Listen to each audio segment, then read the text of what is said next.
Orang yang rajin tahajud akan mendapatkan 4 keutamaan yang tidak didapatkan oleh orang-orang yang tidak tahajud, sekalipun sholat fardunya begitu khusyuk.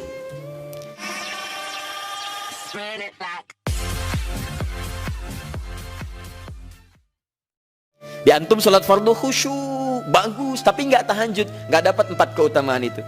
Ini sudah saya bahas panjang lebar di pertemuan lalu, saya hanya sebutkan cepat saja. 1, Allah akan mengangkat karir, pekerjaan atau aktivitasnya di tempat yang terbaik.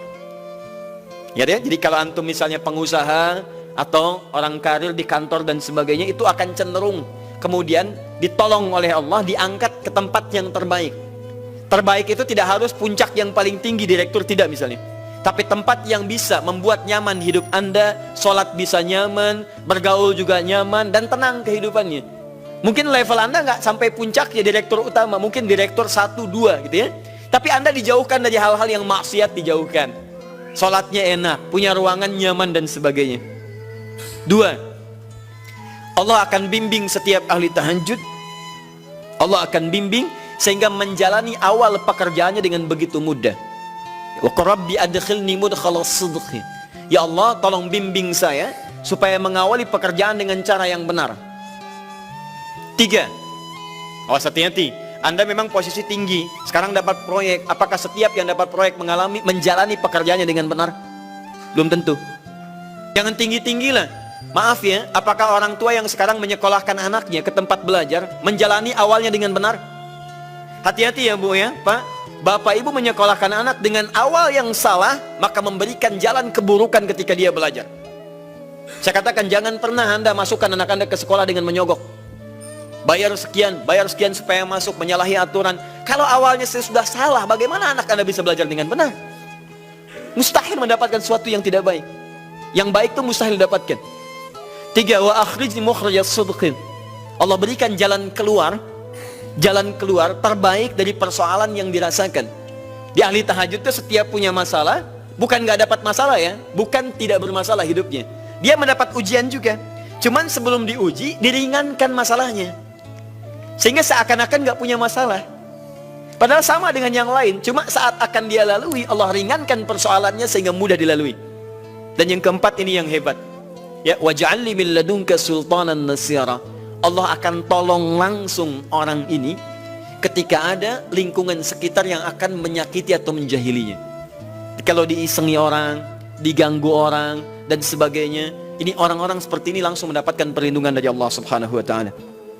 Ada satu kali, ini kisah nyata, seorang saleh ahli tahajud, sampai saking ahli tahajudnya tidak ingin meninggalkan kebiasaan ini. Ini sangat nyata kisahnya dan tidak mengarang. Satu kali Pak, kemudian malam-malam dia perjalanan dengan rombongan.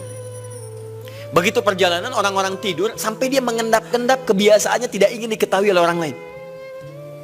Satu malam kemudian dia bangun setelah orang lain tidur, masuk dia sedikit ke area sedikit ada dalam hutan. Begitu sedang menunaikan sholat, dia duga kemudian tidak ada orang lain yang melihatnya. Ternyata ada satu orang atau beberapa yang kemudian tergerak, mendengar suara dan menyaksikan kebiasaan dia.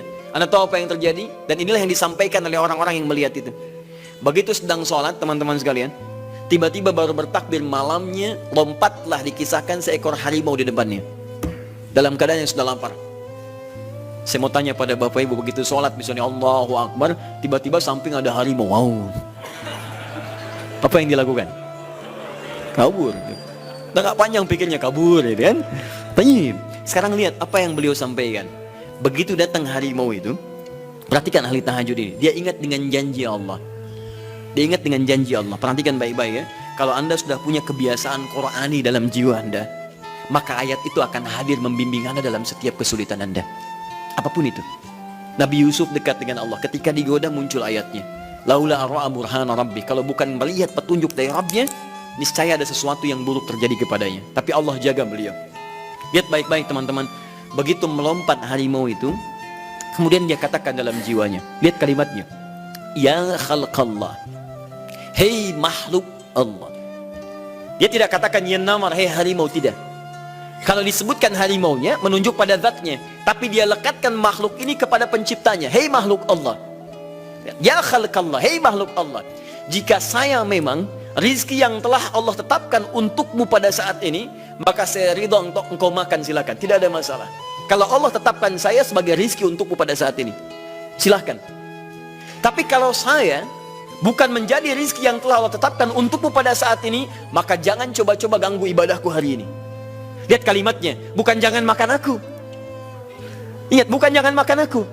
Jangan coba-coba ganggu ibadahku saat ini, atau aku akan mohonkan pada Allah penciptamu untuk menghancurkan engkau saat ini juga. Perhatikan, dia minta jangan ganggu tahajudnya, bukan jangan makan dirinya. Apa yang terjadi ketika dikaitkan dengan ayat perlindungan tentang tahajudnya, maka tiba-tiba harimau ini pergi meninggalkannya, mengaum sekali langsung pergi. Anda bisa bayangkan, bisa nggak malam-malam begitu Anda sholat, tiba-tiba ada nyamuk misalnya, kan banyak tuh. Begitu Anda mulai disengat oleh nyamuk, diambil, Anda katakan, hei nyamuk, kalau ini memang rizki yang telah Allah tetapkan untukmu saat ini, sedot sebanyak-banyaknya, saya ikhlas. Tapi kalau bukan, jangan coba-coba ganggu saya. Atau saya mohonkan kepada Allah pencipta untuk menghancurkan engkau saat ini juga. Masya Allah. Kira-kira apa reaksi nyamuk? Makin banyak kayaknya. Coba cek. Berarti chemistry-nya harus lebih dibangun lagi. Tingkatkan. Itu waj'alni min ladunka sultanan nasira.